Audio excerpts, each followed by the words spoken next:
Bueno, yo soy Jaime Guillén y me encontré con este trabajo que tengo ahora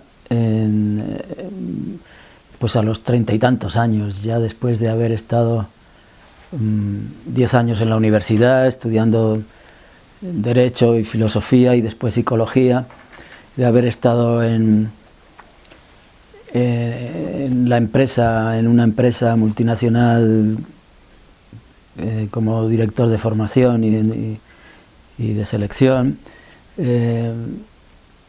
me encontré con Alexander Lowen, que vino a España en el año 1978, y entonces yo hice con él un taller de lo que yo hago ahora, de análisis bioenergético, bioenergética. Me impactó aquella experiencia. Llevé a Lowen a las facultades de Psicología de Madrid, de la Autónoma y la Complutense, traduciéndole del inglés y presentando la bioenergética. Estamos hablando del año 78, cuando la bioenergética pues irrumpió en el panorama de aquellos años de libertad posfranquista, ¿no? La bioenergética traía un mensaje de liberación personal y emocional y de novedad, ¿no? Y bueno, tuvo un impacto fuerte en aquellos años la bioenergética, junto con la Gestalt y el psicodrama y otras nuevas terapias que irrumpían, ¿no?, en los años 60 y 70. En fin, aquello cambió mi trayectoria hasta el momento actual. Llevo ya 35 años más o menos trabajando en esto y estoy cada vez más entusiasmado. Bueno, yo le llamo a mi trabajo psicoterapia corporal energética, porque es una síntesis que yo he venido tejiendo a lo largo de mi experiencia, con gente muy diversa, trabajando individualmente y en grupos de terapia y de formación, y he llegado a llamarlo así porque es una síntesis de la bioenergética, la coroenergética, el proceso somático y el pathwork, que son cosas desconocidas, supongo, para la mayoría de la gente, pero que tienen mucho sentido común y mucho arraigo en cualquiera de nosotros, ¿no? Todo es un trabajo que tiene que ver con todos los niveles de la persona humana. El nivel físico, en primer lugar, que está como en la base de todo, lo físico, las sensaciones de dolor y de placer, el cuerpo en su manifestación pues más material, lo emocional, que es muy importante, porque esas emociones pueden ser positivas o negativas. Las positivas, pues estamos orgullosos de ellas, o espontáneamente surgen, el amor, la alegría, pero las emociones negativas son muy difíciles de manejar, de gestionar, ¿no? Especialmente son difíciles de gestionar para los niños que sufren pues la incomprensión o las peleas de sus padres, o han recibido lo que no necesitaban y viceversa, y lo que necesitaban más no lo han tenido, no han tenido experiencias de ternura, por ejemplo. Emociones que están grabadas en el cuerpo, ¿no? Emociones que son muy difíciles de expresar, como la rabia contenida, el odio, los miedos, la ira, la culpa, y que en el cuerpo del niño, sobre todo en la primera etapa de su crecimiento hasta los 5 o 6 años, que tiene que atravesar distintas crisis de crecimiento, pues esas emociones, me detengo en ellas porque es muy importante el tema, esas emociones se quedan grabadas en el cuerpo, articulan tensiones y formas de reaccionar pues frente, por ejemplo, a un padre maltratador, ¿no? El niño está presenciando un maltrato o una madre que alcohólica, ¿no?, que está borracha, o una discusión, no sabe qué hacer con aquello y se sobrecoge, se tensa, se contrae, y y así un día y otro, hasta que se cronifica una tensión en el interior de su organismo, una tensión física y emocional que se queda grabada, ¿no? Esa persona de adulto puede tener esa misma tensión, se ha quedado dentro, se ha quedado grabada, aunque él no lo sepa, está en un nivel inconsciente, pero está condicionando su vida fuertemente, ¿no? Así que lo físico y lo emocional entran en esta terapia integradora, integrativa, porque la emoción mueve la energía, no es nuestra fuerza vital, la mueve o la bloquea, la paraliza, ¿no? El niño a veces se defiende bloqueándose para no sentir nada, ni el dolor, ni el placer, ni nada, ¿no? Y hay que trabajar con eso, ¿no? Después, en un siguiente escalón, está el nivel mental, psíquico, ¿no? Están las creencias que se forman a consecuencia de a veces pues de las impresiones repetidas negativas, ¿no? Se forman creencias, pues no sé, las mujeres están locas, los hombres son malos, violentos, imágenes que en el niño tienen un componente mental y emocional y se las cree y las sigue de alguna manera creyendo de mayor, ¿no? Y después incluyo en el trabajo con la energía, ¿no? La energía que todos tenemos, nuestra fuerza vital, aquello de lo que estamos hechos, esa energía que no se ve ni se toca, pero que es nuestra fuerza vital, que es lo que nos mantiene vivos, ¿no? Es la sustancia de la que estamos hechos, ¿no? La energía.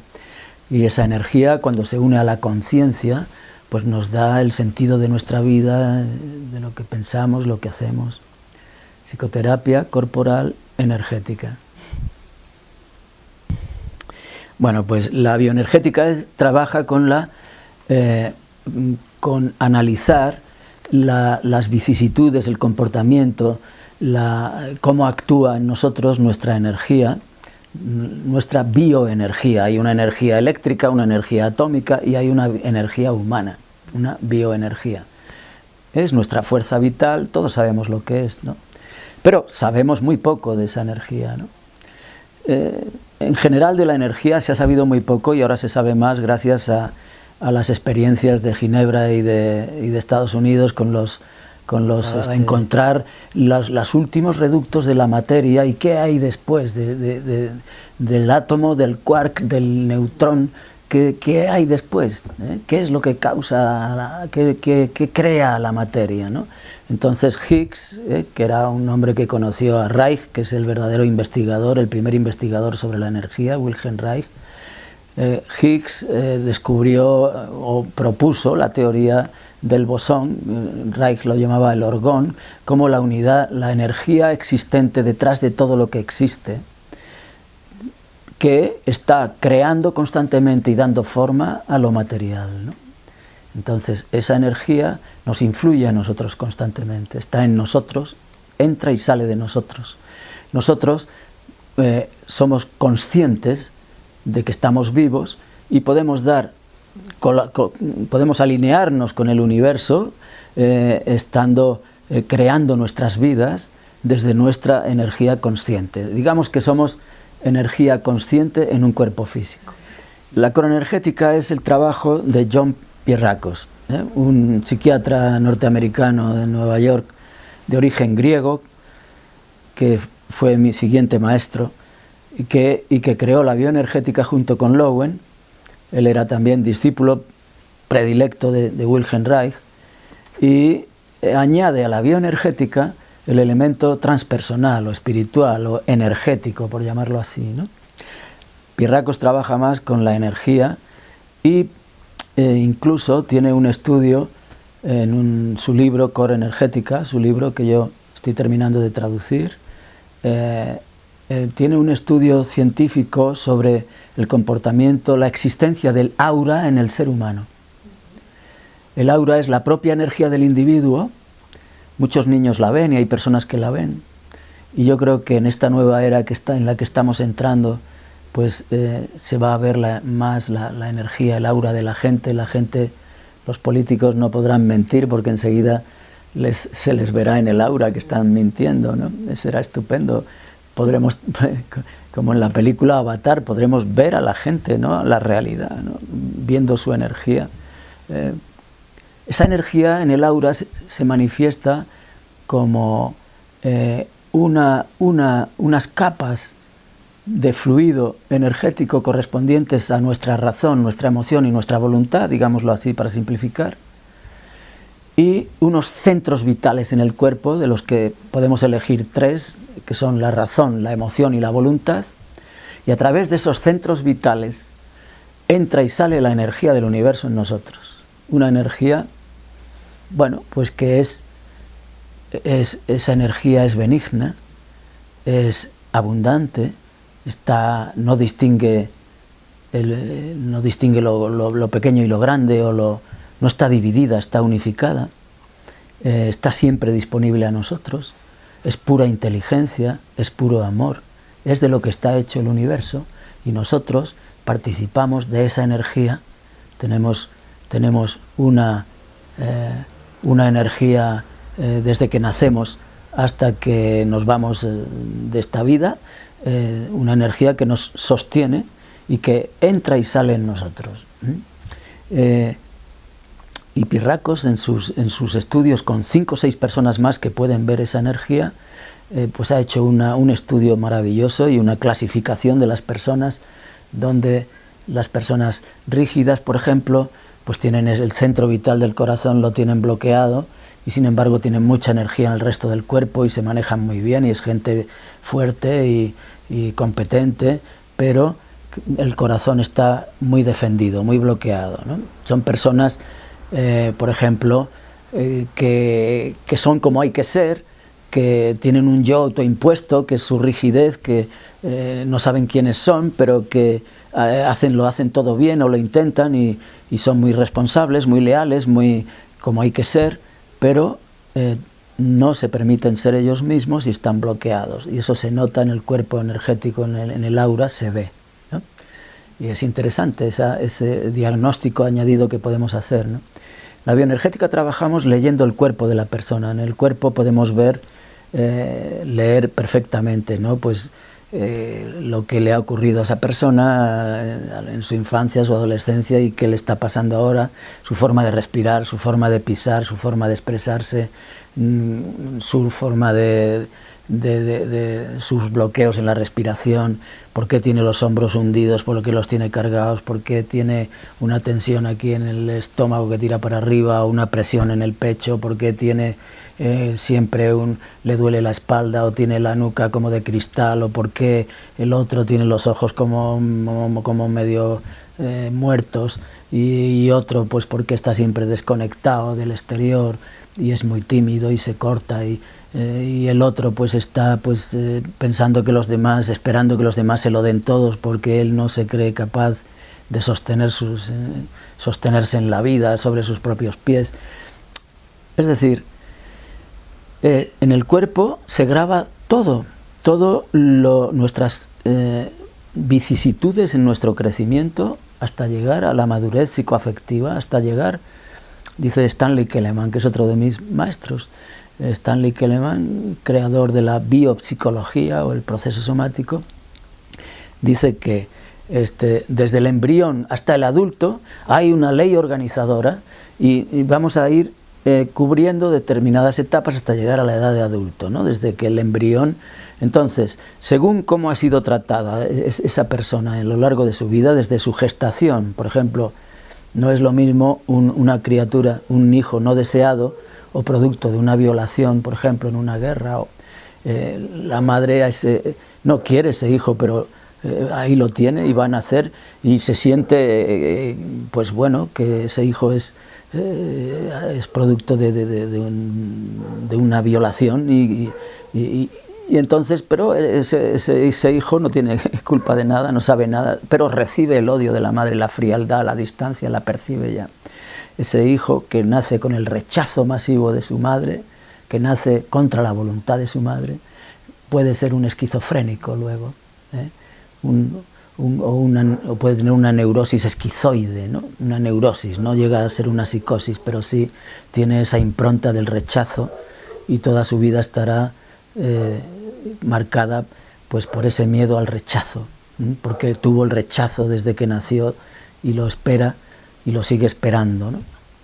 En fin, la core energética se fija en la esencia de la persona, en el núcleo de su ser, de su existir. Es decir, pero no es un concepto, ¿no? Ese núcleo, es una realidad, o sea, es el núcleo de cada una de nuestras células. En el núcleo de cada una de nuestras células hay un fuego, una especie de fuego interno, dice Carlos Castaneda, una combustión constante, ¿no? Una expresión última y radical de lo vivo, de la vida, en el núcleo de cada una de nuestras células. Ese núcleo es exclusivamente nuestro, de cada uno tiene su propio núcleo, aunque en todos es igual, todos tenemos huellas dactilares, pero son distintas. Todos tenemos células, pero son exclusivamente nuestras, y esa unicidad del core, de la esencia de cada persona, en ese núcleo está condensada posiblemente la historia de su existencia. No sabemos de dónde viene esa composición, esa esencia, pero esa esencia es la razón última de ser de la persona, y ahí están sus cualidades, su trayectoria en la noche de los tiempos, no sabemos, en el ADN, en la genética, en las vidas pasadas, desde que existimos, tenemos la misma luz, el mismo núcleo, seguramente, y ahí está la historia de nuestra existencia, ¿no? Y ahí está el resorte, ahí está nuestro ser superior, ¿no? Ahí está, digamos, el Dios en nuestro interior, ¿no? Ese núcleo, el núcleo de todas nuestras células, ese núcleo total, ese core, la palabra inglesa core, núcleo, es la síntesis de nosotros mismos, ¿no? Y hay unas capacidades ahí, unas capacidades esenciales que a veces desconocemos, ¿no? De repente una persona, yo la he conocido, el que nos hace estos rodillos que uso yo en la terapia, descubrió que su vocación era un funcionario que descubrió que lo que le gustaba era la carpintería, y a los 40 años empezó a dedicarse a la carpintería. O sea, otro descubre que lo que le gusta a él, lo que vale es para la música, y cuelga su despacho de abogado y se dedica a cantar, ¿no? Pues estas cosas ocurren, están en ese núcleo, la persona desconoce, bueno, no acaba de conocerse, ¿no? Y la core energética nos ayuda a quitar las capas negativas que rodean a ese núcleo, porque ese núcleo no ha venido a la vida a vivir esta vida, sino que se protege de una capa de agresión, de miedo, de instintos de supervivencia que nos mantienen vivos, que nos ayudan a estar en este mundo, pero ese núcleo nuestro es pura esencia, ¿no? Y podemos llegar a ese centro, a ese núcleo, porque lo que rodea al ser superior, a ese núcleo positivo, de emociones positivas primarias, decía Wilhelm Reich, ese Dios en nuestro interior, dice el Pathwork, ¿no? Lo que lo rodea es el ego, el geo, el agente, para estar en esta tierra, en esta gea, hay un ego que bueno, pues que tiene miedo, que está muy pegado a la materia, que es el Gollum del Señor de los Anillos, que nos acompaña siempre, y ese ego nos ayuda a sobrevivir, a ser puntuales, y a veces se enmascara, pues para tapar sus miserias, es Mr. Hyde, ¿no? Ese ego es como Mr. Hyde, el de Mr. Hyde y el Dr. Jekyll, ¿no? Un doctor muy respetable, y dentro tiene un asesino, un monstruo en potencia, un asesino en potencia, un ego, que es Mr. Hyde, que cuanto más lo reprime, más necesita escaparse y manifestarse y sale por la noche a hacer todo lo que puede, a destrozar todo lo que puede, ¿no? La core energética nos lleva a aceptarnos como somos, con ese ser inferior al cual tenemos que ir, bueno, sanando, enseñando, domesticando para que nos ayude. Su agresión nos puede servir para construir nuestra vida, su agresión, su violencia nos puede servir para cortar radicalmente con las adicciones, o su miedo nos puede servir para que las personas infladas, ¿no? Antes hablábamos, hemos comido juntos, ¿verdad? Y hablábamos de Trump, ¿no? Un hombre inflado, ¿no? Él no lo sabe, pero es un hombre que se cree que lo sabe todo y que sabe más de lo que sabe en realidad, pero como está inflado desde niño, porque su padre se cree omnipotente y se cree con todas las mejores soluciones, ¿no? Bien, entonces, cuando la persona puede conectar con su núcleo y darse cuenta y aceptar su negatividad, que normalmente se enmascara, esa es la otra parte. En el mapa de la conciencia hay un ser inferior, un ser superior y una máscara. Y esa máscara es la imagen que damos a los demás de cómo queremos que nos vean los demás, ¿no? Por ejemplo, en la pareja, pues hay cada uno sin querer se pone su máscara y se presenta ante el otro de manera que el otro le idealiza y él idealiza a la otra persona, y entonces sobre esa base de idealización, donde no ha aparecido el ser inferior, la persona después, cuando la relación ya lleva unos meses o un año o un tiempo, pues dice, este no es el hombre que yo conocí, ¿no? Cuando vemos aparecer al ser inferior, pues entonces nos podemos asustar o no sé, y entonces se producen las separaciones tan dolorosas y tan frecuentes que hay hoy día, ¿no? Por no buscar el núcleo, el fondo positivo de la gente, sino la apariencia, o quedarnos en la crítica de sus defectos. La core energética nos ayuda a ver en primer lugar y a desarrollar las capacidades profundas que hay en cada uno, ¿no? En su core. Bien, yo conocí el Pathwork junto con la core energética. Yo me formé con John Pierrakos en Estados Unidos, en el primer training internacional que organizó. Yo era el único español, y entonces él me regaló el primer libro del Pathwork. La palabra Pathwork significa tu propio camino, algo así, ¿no? El camino que te haces con tu trabajo, ¿no? Y el Pathwork es un conjunto de 258 conferencias que dio la que fue mujer de John Pierrakos, Eva Broch, que era hija de un escritor austriaco y que emigró a Estados Unidos con el nazismo. Y Eva Broch Pierrakos canalizó. Esto de canalizar, pues bueno, es real, ocurre, ¿no? Es un poco sorprendente, pero llamamos canalización a algo que una persona viva aquí en esta tierra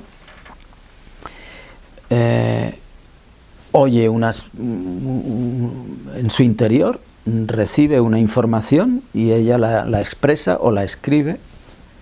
Y hay canalizaciones muy conocidas, sobre todo en estos últimos tiempos, desde el nacimiento de lo que llamamos la nueva era, que están ahora pues muy difundidas, como el curso de milagros, o todas las conferencias y las de Ramta, y el Pathwork coincide con ellas, y también con la canalización de Kenkare, y estas 4 canalizaciones yo las he estudiado durante años.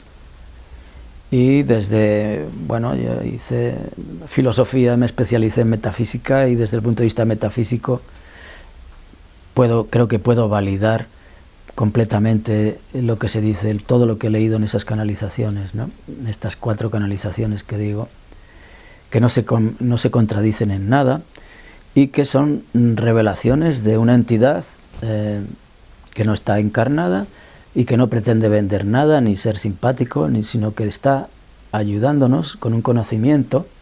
A los que trabajamos en la psicoterapia nos ayuda mucho. Yo trabajo con ese conocimiento canalizado porque son cosas muy profundas que no están escritas, no estaban escritas y que ahora podemos conocer, ¿no? El Pathwork es una canalización que tuvo lugar desde el año 57 al 79. Eva Pierrakos era una mujer, no tenía nada que ver con la psicología ni con lo espiritual, era una mujer judía, de origen judía, que tenía una academia de baile y ella pues empezó a canalizar unas conferencias que luego acabó dando en Nueva York, pues todos los meses durante 22 años, con público a veces de 500 personas, en estado de trance ligero, y esas conferencias sobre todos los temas imaginables, temas además a veces muy delicados, ¿no? Como pueda ser, por ejemplo, las religiones, o el aborto, o la homosexualidad, o la virginidad de María, cosas muy difíciles de establecer, pues con una gran tranquilidad y sencillez. Pues el Pathwork habla de todo y nos habla de de lo que he dicho antes, de la existencia en nosotros de un ser inferior, un ser superior y una máscara, y de cómo ese mapa de nuestra conciencia nos puede ayudar en la vida, ¿no? A saber cuándo estamos en la máscara, o cuándo estamos conectados con nuestro centro, o cuándo estamos cuando estamos reprimiendo nuestro ser inferior o actuándolo, ¿no? En fin, el Pathwork está disponible hoy día a todo el mundo. Esas conferencias, 258 conferencias interesantísimas, profundas, y hay libros que las han editado. La editorial Pax de México, aquí lo distribuye distribuye Alfa Omega, y esos libros: No temas el mal, Encontrando a Dios en mi interior, Vivir sin máscaras, y Del miedo al amor, pues pues es un tesoro de sabiduría que enseguida nos cautiva, ¿no? Entonces, bueno, eso está disponible a todos. Se pueden descargar esas conferencias o se pueden comprar esos libros en conferencias del Pathwork, o en mi web corenergetica.com. Bueno, así es como lo llama a su trabajo Stanley Keleman. De mis maestros, digamos, Lowen, Pierrakos y Keleman, ¿no? Los tres grandes maestros de la psicoterapia corporal, los tres discípulos de Wilhelm Reich. Y Reich fue a su vez discípulo predilecto de Freud. Entonces, sobre una base analítica, en este caso Keleman no utiliza el psicoanálisis ni habla de la energía. Él es un maestro de entender el cuerpo humano, ¿no? Y los procesos del soma, del cuerpo humano. Keleman se fija en la manifestación básica de la vida, que él no lo llama energía, pero que es lo mismo. Esa manifestación básica es el pulso, la pulsación. La pulsación está constante en nuestro cuerpo, ¿no?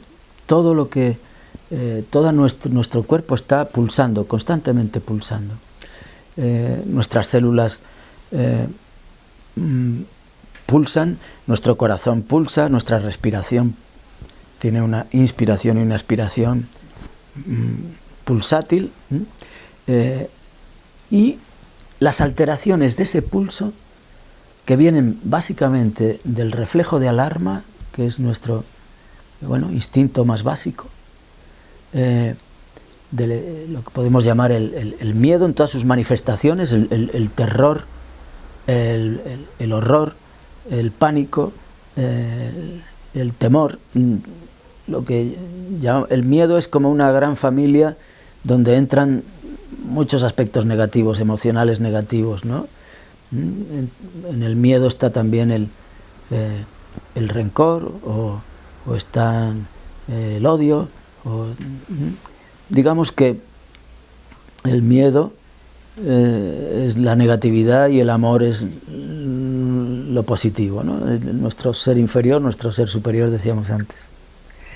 Bien, entonces, el proceso somático estudia cómo se ha alterado en nosotros nuestra pulsación original.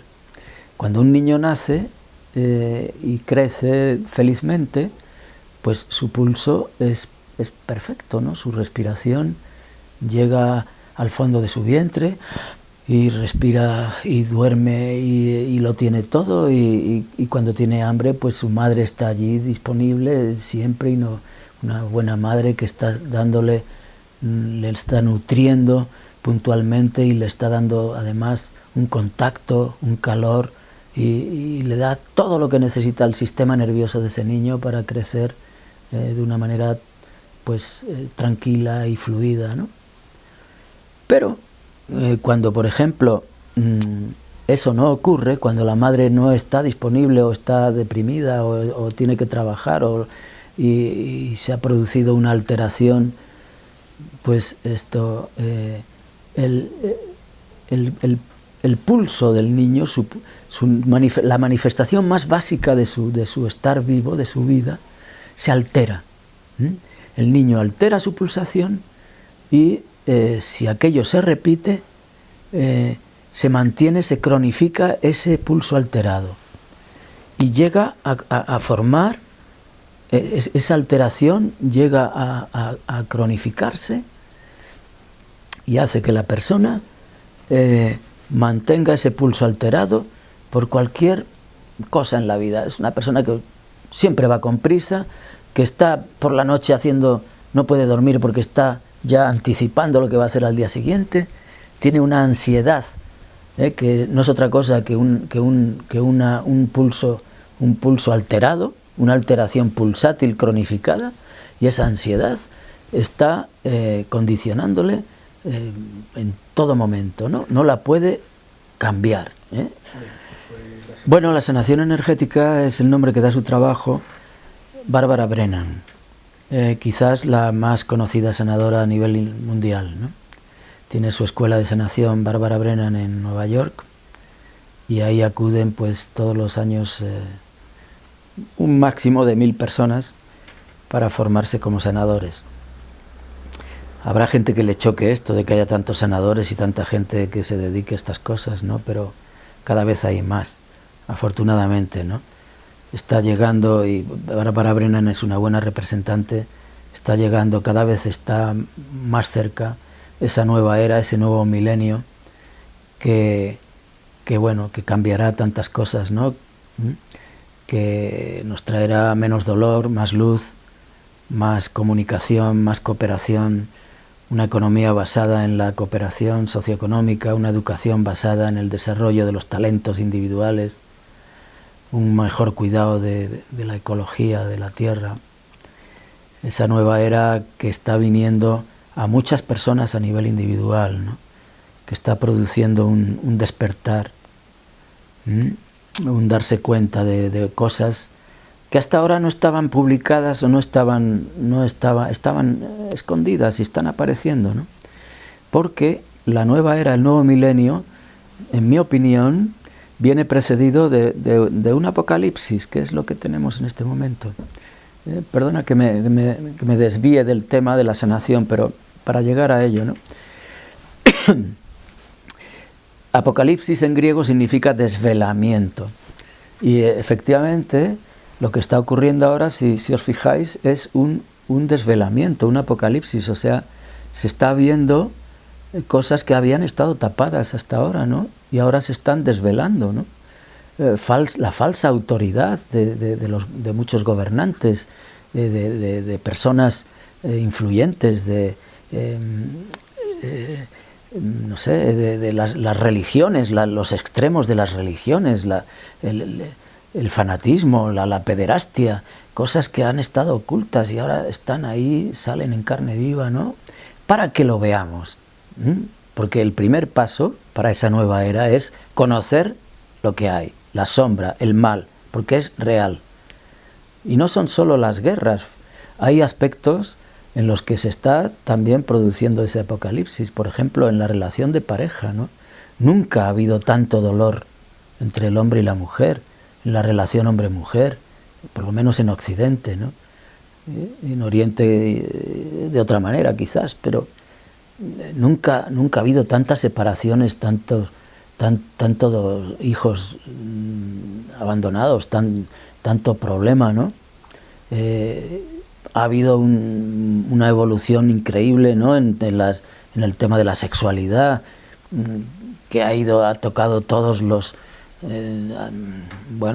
movimientos pendulares, se han llegado de un extremo a otro, y ahora se habla de la pareja abierta, ¿no? Que pues ayer en un taller que tuvimos aquí todos estábamos de acuerdo, gente que lo había experimentado, pues que eso no va a ningún sitio, ¿no? La pareja abierta es una solución absurda y bueno, no absurda, llamemos. La sanación energética recoge el trabajo de psicoterapia corporal y analítica y lo dirige especialmente a los bloqueos de energía, a sanar a sanar de una manera más de trabajo más directo con la energía, con las manos.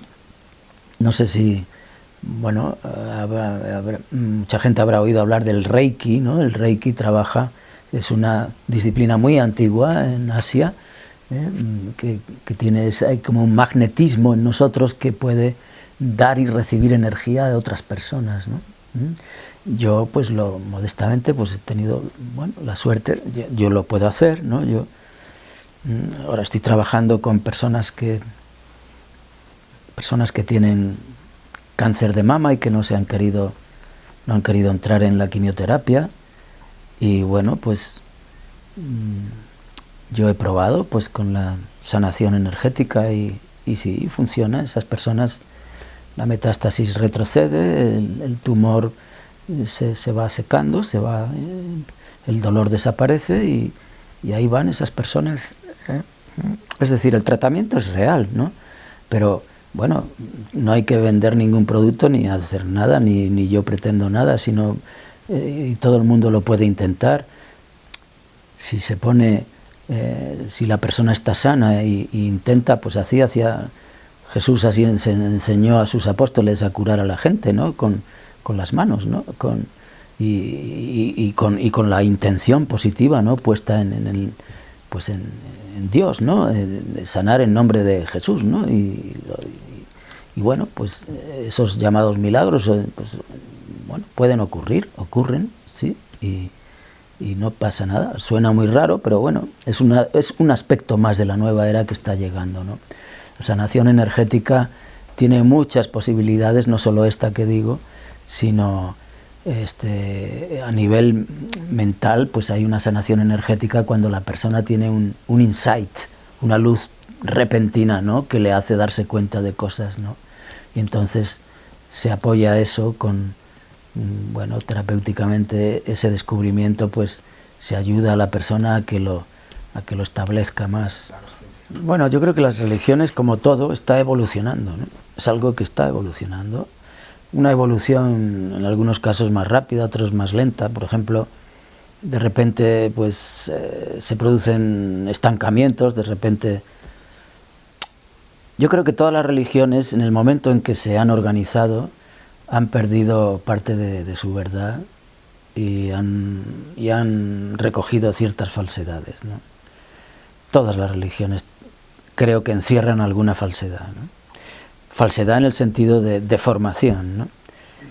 Por ejemplo, la nuestra, la religión católica, en España yo pienso que tenemos un gran problema, y es que mucha gente está, digamos, rebotada de lo que también se llama curas y monjas, pero que claro, con ese pretexto de que no quieren saber nada de curas y monjas y de la religión católica, con ese pretexto pues tampoco quieren saber nada de su responsabilidad espiritual, ¿no? O sea, de qué hago yo con esto que tengo dentro, con este anhelo que tengo de de llegar a la verdad y al amor y a la fuerza, ¿no? Si yo he creído en Dios, ahora no creo, porque los demás tampoco, porque mira que no va nadie a misa y cosas así. Eso me parece un problema absurdo, serio, ¿no? En el sentido de que bien, pues sí, las religiones se equivocan en cosas, pues claro, pero nosotros tenemos una responsabilidad personal de conectar con el espíritu, ¿no? Porque está en nuestra propia naturaleza, ¿no? Esa dimensión espiritual está en nuestra propia naturaleza. En un congreso que hubo de la FEAP, de la que yo pertenezco, soy presidente de la Asociación Española de Psicosomatoterapia, que pertenece a la FEAP, que es la Federación Española de Asociaciones de Psicoterapeutas. En ella están pues psiquiatras, psicólogos y licenciados universitarios con una formación en psicoterapia. Y somos psicoterapeutas. Y en ese congreso yo me atreví a decir, en mi ponencia dije que la dimensión espiritual forma parte de la psicología y la naturaleza del ser humano, y que por lo tanto la ciencia, por así llamarla, si es que la podemos llamar así, de la psicología debería considerar, y el humanismo, la dimensión espiritual de la persona como algo natural. Igual que tenemos razón, igual que tenemos corazón y tenemos sexo, pues tenemos espiritualidad. ¿Y qué es la espiritualidad? Independientemente de la forma en que cada uno se quiera conectar, que esa es una religión, es una forma de religar, de reunirse con lo espiritual, y esas fórmulas se han ido organizando a través de la historia, y evidentemente no es lo mismo las cosas en el siglo X, como teníamos aquí en la Alta Edad Media, ¿no? La religión refugiada en los monasterios y cuando se impuso el celibato, ¿no? Y la castidad como imprescindible, y se empezó a hablar, bueno, pues por las circunstancias, ¿no? Los monasterios eran los reductos donde se refugiaba la gente, y se refugió ahí, hubo que organizarse así. Pero bueno, la religión tiene una parte de verdad, todas las religiones tienen una parte de verdad, y de alguna manera los individuos, cuando por las circunstancias, las guerras, los cambios, etcétera, pues ven un fallo en su religión, no tienen por qué ver un fallo en el mundo del espíritu ni en su responsabilidad espiritual, ¿no? Y eso es lo que está ocurriendo. Mucha gente está volviendo a su vida espiritual independientemente de la religión. Pues claro que sí. Y resulta que ahora mismo en todos los lugares del mundo están despertando un montón de gente, personas individuales, que se están dando cuenta de las mismas cosas y están llegando a la misma mentalidad y a la misma conciencia. Gente que proviene del mundo árabe o gente o asiáticos, es igual, todos vamos llegando a lo mismo, y es esa nueva conciencia, ¿no? Y cuando se conecta con eso, digamos que es un descubrimiento tan hermoso, tan propio, tan sencillo, tan sobrecogedor, que no se quiere dar marcha atrás, sino que se quiere seguir más, buscando más y buscando más. Y ahí estamos, y ahí estoy yo, ¿no? Cada vez buscando más y encontrando más, ¿no? Porque, bueno, me has preguntado las religiones, pero ya la religión deja de ser importante. ¿Qué más da? O sea, a mí hay cosas que me gustan mucho de la religión católica, pero también de los musulmanes. Yo admiro a los musulmanes en muchos aspectos.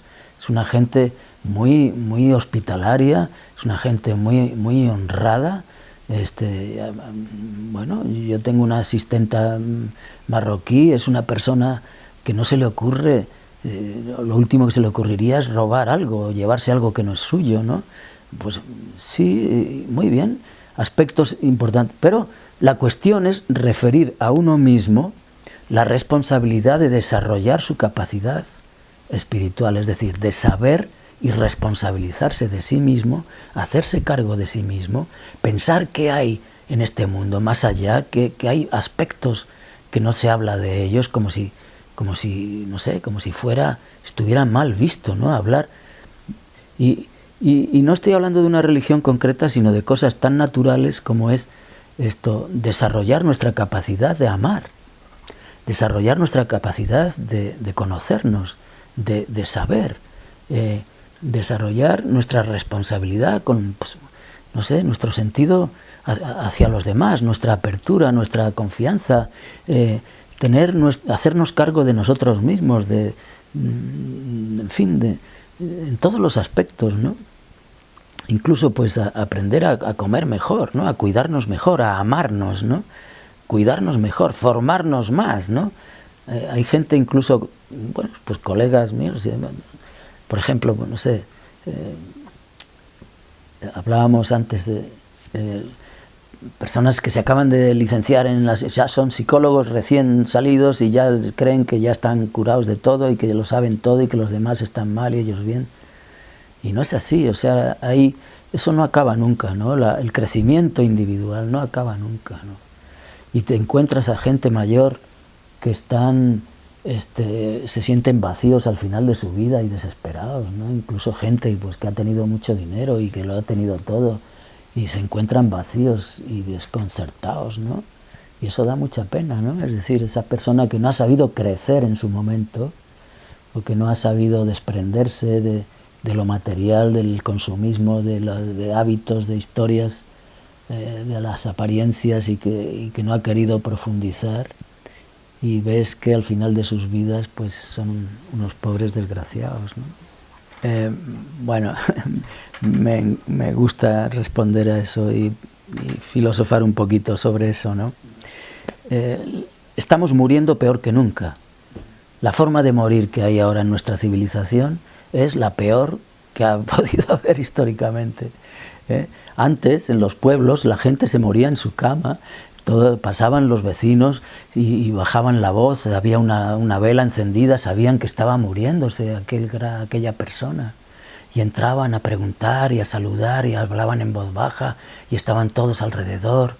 Era precioso, ¿no? La gente se moría y llamaba y todos estaban con él.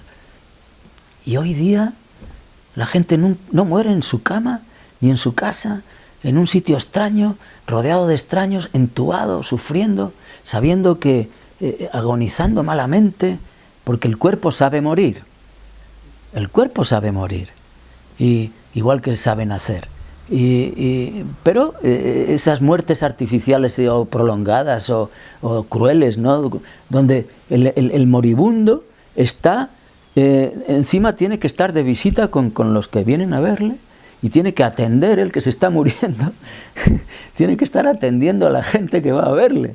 Es un poco así, en el fondo está diciendo, iros ya, ¿no? Para ver que yo pueda estar tranquilo y morirme en paz, ¿no? Y en el pasillo están pues los sobrinos o los hijos o quien sea, está allí bisbiseando y entonces él se acuerda de que, bueno, es... Entonces hay que recuperar una cultura de la muerte que bueno, y entonces, en mi instituto estamos, es uno de nuestros proyectos, ¿no? ¿Cómo morir? ¿Y qué hay después? Entonces, ¿cómo morir? Bueno, pues primero, ¿a qué morimos? Morimos a un cierto purgatorio o infierno, que es donde estamos. A eso es a lo que morimos. Y el cuerpo lo sabe. El cuerpo muere cuando se le deja, muere y enseguida se encuentra con una luz estupenda. Y eso es verdad porque lo han investigado, pues bueno, muchos psiquiatras y gente, en fin, de fiar. Es decir, la muerte debería ser algo, bueno, pues, no sé, es una buena, por lo menos es algo excitante, ¿no? Porque, bueno, yo personalmente, y en esas canalizaciones que estudio, lo describe muy bien, Ramtha lo describe muy bien en el libro azul de Ramtha, que habla sobre cómo es todo ese proceso, ¿no? O la Elizabeth Kubler-Ross, ¿no? Que es una psiquiatra que estuvo trabajando con niños moribundos de cáncer, niños moribundos, y que escribió un libro sobre su experiencia de cómo morían esos niños, ¿no? Y cómo iban anticipándose las imágenes del más allá en esos niños y cómo ellos estaban deseando irse allí a jugar porque lo que veían era maravilloso, ¿no? Entonces, y el doctor Moody, lo mismo, ¿no? Con sus experiencias sobre seres fallecidos que visitaban, ¿no? Y yo mismo he tenido esas experiencias aquí en esta sala, con personas fallecidas que no se las ve, pero que han venido a hablar con personas que habían tenido una mala relación al final y las han llamado y han venido y han hablado con ellas y siempre es maravilloso. Bueno, son cosas que pueden chocar, pero son ciertas, ¿no? Es decir, hay una serie de cómo morir, cómo nacer. ¿Hay vidas pasadas? Pues claro que es lo más lógico que haya vidas pasadas, porque ¿cómo va a haber solo esta vida si no hay tiempo de aprender casi nada? ¿Ya se acabó todo con esta vida? No, estamos evolucionando. Si todo evoluciona en esta vida, ¿cómo no vamos a evolucionar nosotros? ¿Cómo se va a acabar la cosa aquí? Si la mayoría de la gente pues ha podido aprender 4 cosas, a lo mejor a no matar, pues ya es mucho, para mucha gente esta vida que consiga no matar a nadie, pues ya vaya paso tan grande, pero ahí se queda. Otro pues es cuidar a los hijos, pues porque viene siendo una especie de persona que no ha cuidado a sus hijos, que los ha abandonado, que los ha menospreciado, yo qué sé, o voy a aprender a ser fiel. Pues son cosas difíciles que se empeñan toda una vida y muchas veces uno se muere sin conseguir esas cosas tan fundamentales, ¿no? Ser fiel, pues oye, no robar. Vamos avanzando así, ¿no? A lo largo de tramos de vida sucesivos. Eso es lo que yo creo. Y es lo que está creyendo ahora mismo en Estados Unidos en una encuesta reciente, más del 50% de la gente lo ve así, ¿no? Hay reencarnación, porque en una vida no hay tiempo de aprenderlo todo y no tiene sentido que esto se acabe después de esta vida nada más, ¿no? Porque nos quedamos con las ganas de seguir aprendiendo y de seguir creciendo, ¿no? Bueno, pues claro, cada uno piensa que lo suyo es lo mejor, claro. Por eso, hombre, yo aparte pues me gusta la literatura y me gusta el cine y me gusta la pintura y la arquitectura, me gustan las bellas artes, pero a mí desde hace un tiempo, desde hace pues unos 20 años, me interesan sobre todo los libros profundos, ¿no? De psicología, de espiritualidad y de metafísica, en fin, y de autoayuda, y eso es lo que recomiendo, ¿no? Lo que quiero recomendar es libros para, fíjate, llegaron 2 filósofos griegos de la antigüedad, no sé si eran Sócrates y Platón, llegaron al oráculo de Delfos a preguntarle qué es lo más importante para el ser humano. Y el oráculo contestó, conócete a ti mismo. Y bueno, y en segundo lugar, nada en exceso. Muy bien, conócete a ti mismo. Pues es que es fundamental. En el colegio no nos han enseñado a conocernos a nosotros mismos. Nuestros padres tampoco mucho. Nosotros en la adolescencia nos hemos quedado con muchas preguntas por hacer. Y claro, nuestros amigos tampoco las sabían contestar, etcétera, ¿no? Es decir, ya hemos renunciado a ese autoconocimiento, que es algo, cuando nos conocemos a nosotros mismos, realmente lo estamos conociendo todo, ¿no? Y el conocimiento de uno mismo no acaba nunca, ¿no? Porque, como hemos dicho antes, en nosotros hay un Dios en nuestro interior, hay una esencia que es la gran desconocida, ¿no? Y conocer eso es mucho conocer, ¿no? En fin, el hacerse cargo de uno mismo y el conocerse y conocer a los demás Esa es mi principal preocupación, y entonces los libros que yo recomiendo a quien le interese esto mismo, pues son los libros, primero de los libros del Pathwork, que están editados, de esas conferencias del Pathwork, que como he dicho antes están en la editorial Pax y que se pueden encontrar en la distribuidora Alfa Omega, y que son No temas el mal, Encontrando a Dios en mi interior, Del miedo al amor y Vivir sin máscaras. Esos son libros de consulta, se abre el libro y una mano blanca te trae justo a lo que quieres encontrar, ¿no? Bueno, después también recomiendo pues los libros de Alexander Lowen, ¿no? Son muy sencillos de leer, son de una lucidez extraordinaria, ¿no? Libros sobre las emociones, por ejemplo, un libro que se llama Amor y Orgasmo, otro que se llama El sexo, el amor y la salud del corazón, otro que se llama El cuerpo y la espiritualidad, la espiritualidad del cuerpo, otro se llama Bioenergética, otro se llama La depresión y el cuerpo, etcétera, ¿no? Alexander Lowen, La bioenergética. ¿Y música y película? Hombre, sí, me encanta el cine. Pues bueno, yo para ir al cine, como vivo en el Escorial, pues me voy directamente allí a la calle Princesa, por allí a los multicines, bueno, pues a los cines de toda la vida, ¿no? El Alphaville, ahora se llama Golem, ¿no? Los Renoir, y allí veo el cine que a mí me gusta, en versión original, en fin, directores pues que no son conocidos, películas que no son comerciales, algunas, otras sí. Me gusta ese cine, y recientemente me ha gustado mucho la película del monstruo que nos visita. La verdad es que desde un punto de vista espiritual que estamos hablando, esa película es preciosa, espero que le den algún Oscar. Pues mira, a mí me gusta toda la música, depende de la hora, ¿no? Por la noche pues pongo música clásica, también depende del tiempo que hace. Me gusta también mucho el jazz y el flamenco, y hay programas que están muy bien a las 12 de la noche. Hay programas de flamenco muy bonitos y de jazz. Y bueno, yo canto y toco la guitarra, canto, bueno, pues un poco de todo. Y mi pareja pues también es cantautora, y cantamos cosas entre los dos y tal. Pero ella compone, yo no compongo.